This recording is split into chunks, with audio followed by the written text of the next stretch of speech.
also us the better opportunities. Now, Nigel, I speak 3 African languages absolutely fluently. The 4th one's a bit ropey, but I still get around with great confidence. How does this chime with you, the idea that a child need only be raised with one language, so that there is a focus on proficiency in that language, because that's a language that's going to determine the kind of job you're going to get, and so forget about everything else? I think there is a limited understanding in terms of the brains of children, because as I understand it, children can learn up to 5 languages with no particular issues at all. Side by side. And we can even just look at examples of other migrant communities to know that some of the highest positions held in the world are held by people who speak more than one language. So that idea, I think, is that I think the people that kind of push that forward, it might be rooted in some element of ignorance and some element of colonial mentality, because I know that there are children who were born speaking the language, then went to school and were told, and the schools told the parents that they're struggling with the English, and so you might want to consider, you know, and because the parents are not really understanding, they would rather opt for you not to learn your language so that you will be able to speak the English well, again, because English is being held on the pedestal. Each other and everything, but I think if we have a sense of who we are, a sense of that would help us to understand where we're going, and I think, you know, language is a very important part of that. Now, Jelly, what she's saying is that basically people who are connected to their roots, their background, their languages, inter alia, make better citizens. What was your experience? Because you are self-taught in Ghana, aren't you? Pretty much. Yeah. Tell us about that. What's really weird is that I learned as an adult, and I found that society, they are more accepting of Ghanaian children not being born outside of the UK, not being able to speak, than Ghanaian children born outside but not speaking well. You are going to face more trauma if you don't speak it well, rather than if you don't speak it at all. So I understand what they're saying, but for me, because the importance of the culture, I found by being able to speak the language, it was the foundation of me understanding even more about my culture. I think when you strip the child of the language, I think you reduce the whole culture, in my experience, to a form of entertainment.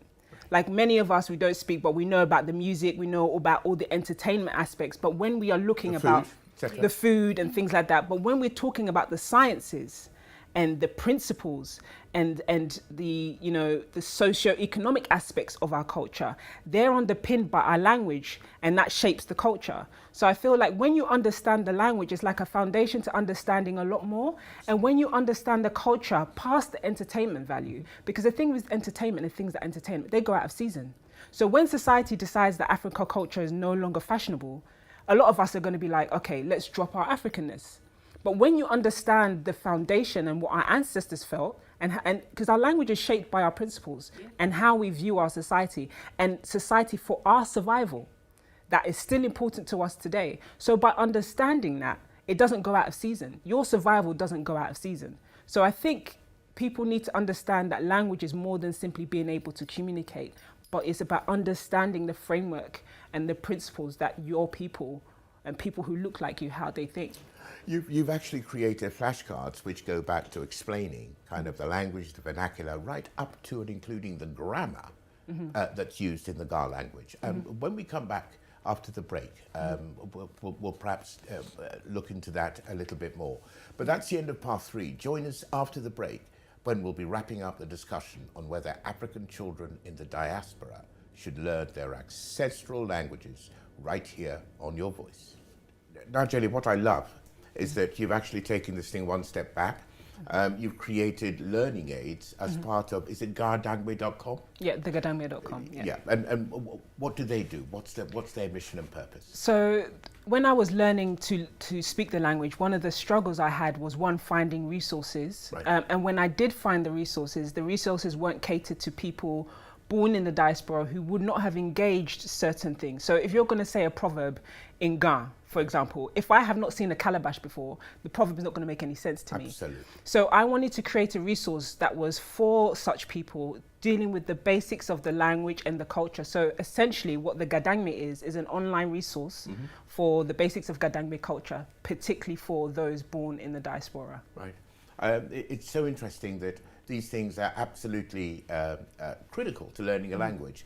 Now, these are pictures of you that we're projecting onto the wall. What's going on there? So one of the things that I realized when I was learning the culture is that people were very scared for me. Who They was were scared for you? like the community, the Ghanaian community seemed to be scared about where I'm going. Okay. One, it's not going to make me any money. Right.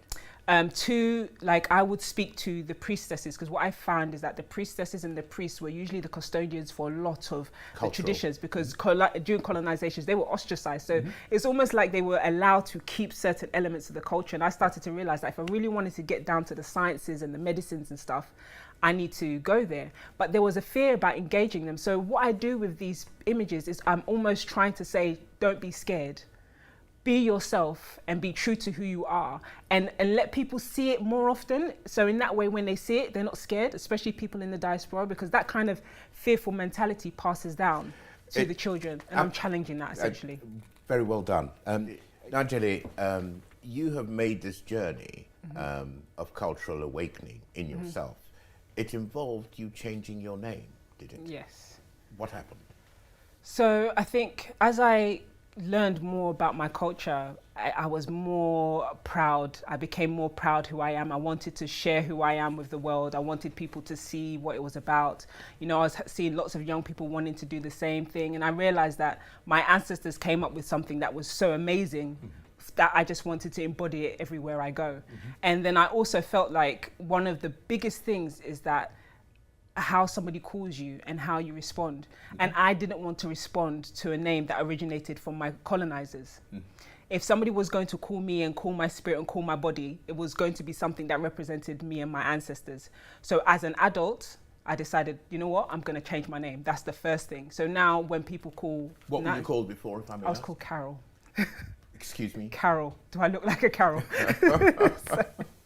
So yeah, I was called Carol before, and then about 8 years ago, I legally changed my name to Najeli, because that is my name, that is my heritage, that you cannot argue with, that is my bloodline, you cannot take that away from me, and that is who I am. And so it literally is almost like a prayer every time someone calls my name.